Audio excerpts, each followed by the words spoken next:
Well, good day, everybody.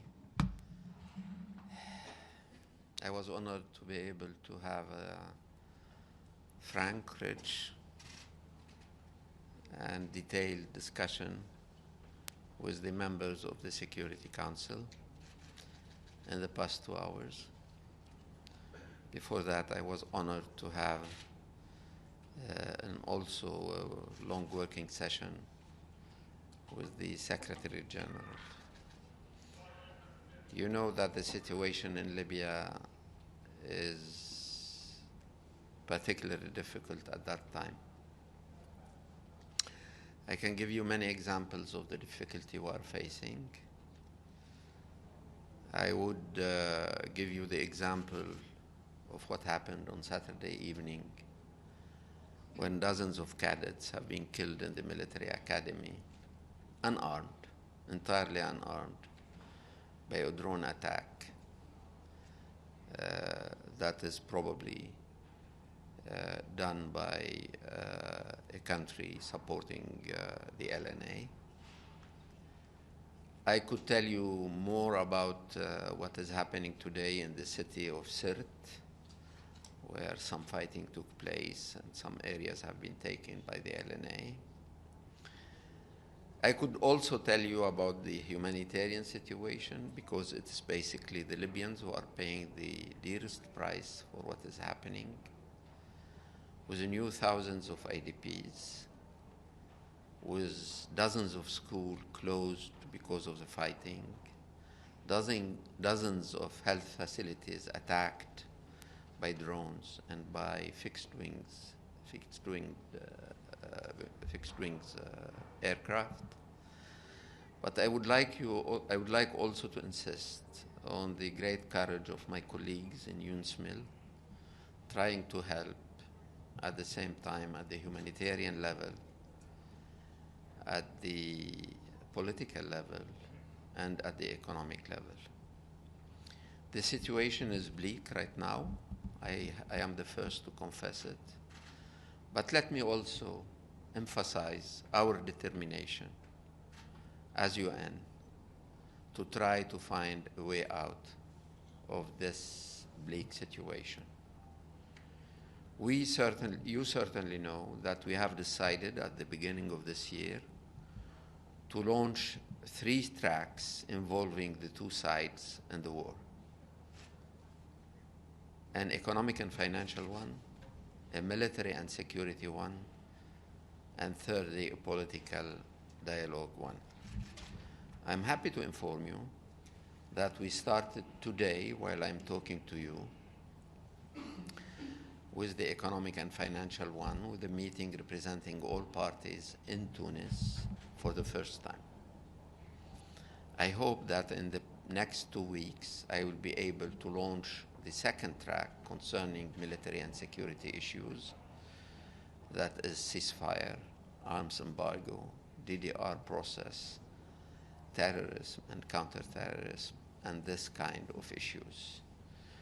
And I am hopeful that before the end of this month, we would be able to launch the political dialogue, probably in Geneva, in the Palais des Nations, before the end of the month. In the meanwhile, I hope that the Berlin conference takes place and give a push, an international umbrella to what the UNSMIL is trying to do on the ground. That's what I informed the Security Council about today, and I'm ready to take your questions if you have any. Madam. Thank you. Michelle Nichols from Reuters. You just mentioned that the drone attack on the military academy, you said that's probably done by a country supporting the LNA. Do you have any evidence that could indicate specifically which country? No, we know it is a country supporting the LNA, but there is more than one country supporting the LNA. And do you have what's your message to all these countries who are? We've seen Turkey now sending in support for the government. What's your message to everyone? Take your hands out of Libya. The country is suffering too much from foreign interference in different ways. in arms being sold to Libyans, in arms being given to Libyans, in direct foreign military action in Libya, in looking for bases, permanent bases in Libya, in all these kind of direct intervention is making things extremely difficult. What I asked the Security Council and what I asked these countries is very clear. Keep out of Libya. There is enough weapons in Libya. They don't need extra weapons.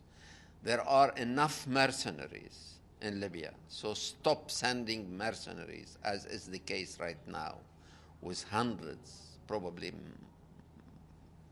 thousands, coming into the country of late. So yes, stop all kinds of foreign interference. And I would go back to the principle. There is a resolution calling for arms embargo in Libya. Those who voted this resolutions are necessarily in need to implement it. If everybody violates the arms embargo, it's a problem. But if those who voted it are violating it, it's an even bigger problem. Yes, madam. Thank you very much. Edith Lederer from the Associated Press. You expressed hope that a conference in Berlin would happen. What's holding it up? And do you believe that at least General Haftar still thinks that he can achieve a military victory? Well, the Berlin conference, I think, needs to be defined in what it is exactly. On the 29th of July, I came before the Security Council and asked for some kind of international conference to give a blessing, to give support, to show that the international community is united in our efforts to bring the Libyans together. That's what we need from Berlin. Berlin is not going to decide the future of Libya. This we decide in Libya itself. That is why we started these 3 tracks, which are exclusively inter-Libyan: economic and financial, security and military, and political. These 3 tracks are going to be launched now. In fact, we started with the first one today, not waiting for the international conference to take place in Berlin. We hope that the international conference comes and blesses, supports, endorses these efforts we are doing on the ground, but we started these efforts without waiting for Berlin to take place. We hope it takes place because it will give international momentum to this effort on the ground. Yes, there are people who believe that there is a military solution possible. I want to be clear here. There is no military solution possible in Libya. That's what we believe. I know it's a UN cliché, but in this case, it's not a UN cliché. Because if you look at the composition of forces on both sides, you will discover that there are a lot of mercenaries and that the country is huge, 3 times France, and that to capture that country and to control that country, I don't see any party able to do that. That is why I say, not as a cliché, but as a realistic assessment, that there is no military solution in Libya, that the Libyans should come together and stop this prima donna behavior and come together and accept concessions, mutual concessions, to divide power, which is the basic part of a political settlement. Sir. Yes. Again, you mentioned mercenaries. You mentioned that, again, that there is no military solution. But just a few days ago, Turkey announced that it's going to send military help to the government because it was requested.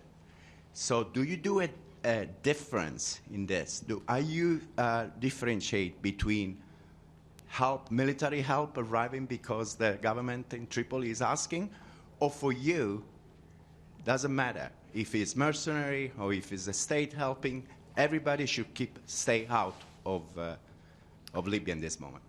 I think there is no interest in Libya to have more foreign interference. I know that many countries have been helping Haftar. I don't want to single out the memorandum of understanding between the GNA and Turkey as something absolutely different. I think the intervention is there. When I went to Libya in summer 2017, already thousands of mercenaries were there. The country has more than 15,000 pieces of weapons. So you don't need more mercenaries. You do not need more weapons. That is why we are calling on all countries to stop interfering. I don't do any difference between what is happening in the East and what is happening in the West.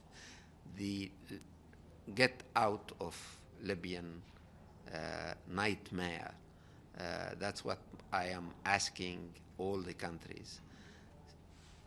Remain outside this situation because there is no military solution.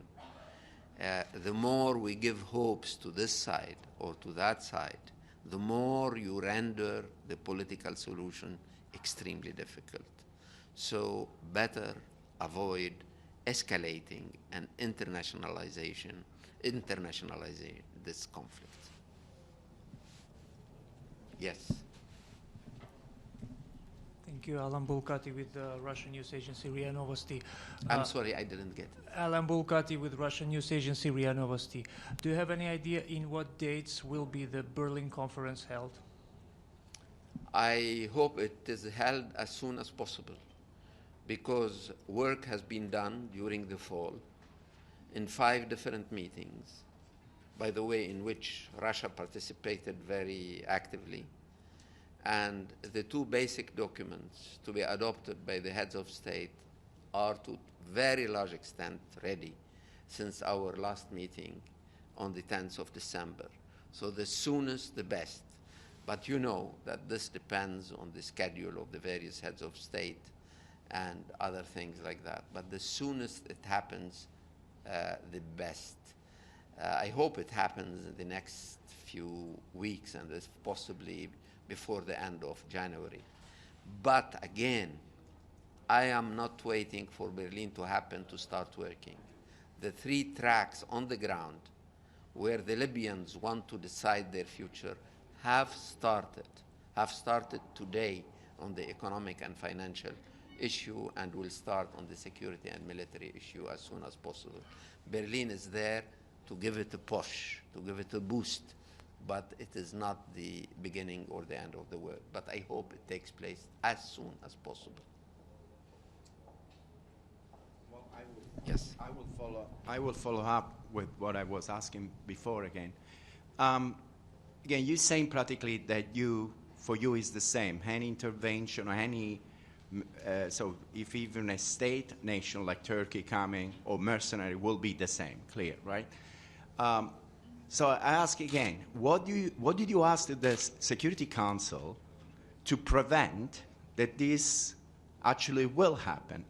The countries like Turkey or other countries they're already doing probably, they will interfere with the process if you think it's an interference. So what did you ask? Did you ask something specific to the Security Council? Do you think the Security Council can prevent that?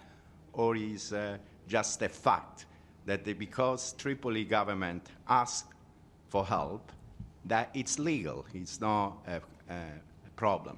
I leave it to others to decide the legality of things. What is clear for me is that the Security Council has met 14 times on Libya since the 4th of April and didn't produce a resolution on a ceasefire. I care about the Libyans, my friend. And the Libyans are asking, where is the international community? Where is that international community that in 2011 said it will protect the civilians? Now civilians are attacked. Dozens of schools are attacked. Dozens of health facilities are attacked. People who are leaving their homes even registered 140,000, non-registered more than 300,000 who are leaving their homes. What do I tell them? That the international community doesn't care? Is unable to produce a UN resolution calling for a ceasefire? That's the heart of the matter. Look, the international system is fractured enough on Libya and on other issues, but I do believe that Libya can be a place where this fracturing of the international system can be contained, because it's a rich country and it can satisfy a lot of national interests if it is prosperous and stable, not if it is at war. Therefore, yes, I call upon the Security Council not to lose a moment, and that my brief to the Security Council, which is the 15th since the 4th of April, leads to a clear decision that enough is enough, that the Libyans have suffered enough. I am really angry to see that everybody wants to talk about Libya, and very few people want to talk about the Libyans. What happens to the Libyans? What happens to the million migrant workers in Libya? What happens to these guys? Why don't we ask about them? Libya is not only an oil story. Libya is not only a gas story. Libya is not only a geopolitical story. It is also a human story. And people are suffering. And for no other reason but for the fact that there is no international clear message that enough is enough. That enough is enough. And my feeling is that if we leave it alone, it will also impact neighboring countries. And I think we should care about the stability of other countries, very fragile countries, to the east, to the south, to the west. And there is some kind of laziness in recognizing the gravity of the Libyan situation. I have been saying this for a long while, but with what is happening in the past 2-3 weeks, with calls for jihad, with agreements with other countries to provide weapons, with attacks against Sirte today while I'm talking to you, the things are becoming much more serious. I hope that this aggravation of the situations open our eyes to the fact that it's detrimental to 6 or 7 million Libyans, but also to the neighboring countries and to peace and security in the Mediterranean. Last one. Thank you. Are there any particular members of the Security Council that you would be willing to identify that have been most opposed to a ceasefire resolution and have prevented it? Or are you saying there's just a lack of consensus by many of the members on how to draft and implement the ceasefire? I have named names. I have named names. Could you remind us? Could you remind us? Yes, thank you.